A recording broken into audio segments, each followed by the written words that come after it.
Assalamualaikum ChatGPT. Boleh tolong buatkan satu konten dakwah yang sentap di masjid? Bilal berdiri di depan pagar masjid. Dia pandang masjid dengan mata yang kagum, sambil senyum kecil. Kemudian wajahnya perlahan jadi sayu. Tangan pegang pagar perlahan, macam rasa sesuatu di dalam hati. Bilal, suara perlahan monolog. Masjid ni tiap-tiap hari aku lalu, tiap-tiap hari aku pandang. Tapi bilalah last aku masuk masjid? Bila kali terakhir aku sujud dekat sini? Cantik masjid ni, tapi sayang kosong tanpa aku. Bilal tarik nafas perlahan, tunduk sedikit, sunyi sekejap.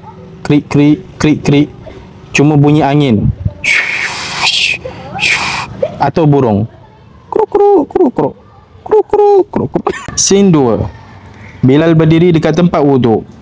Dia pandang paip, mata sayu, sunyi, cuma bunyi angin atau burung. Kruk kruk kruk kruk. Bilal, suara perlahan tapi jelas macam sentak hati. Berapa lama kita tak sentuh paip masjid ni? Berapa lama kita biar diri hanyut?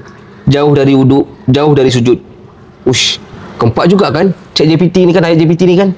Bilal masuk dalam masjid perlahan. Dia berdiri pandang kapet masjid.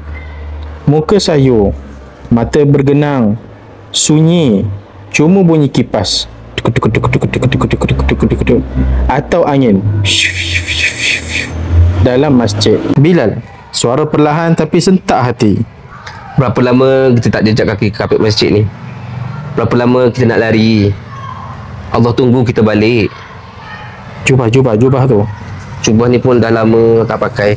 Bukan ni, tek. Oh, ni jubah sultan. Oh, tek. Oh. Saya beli kat website 139. Cotton pula tu. Sedap. Sangat selesa.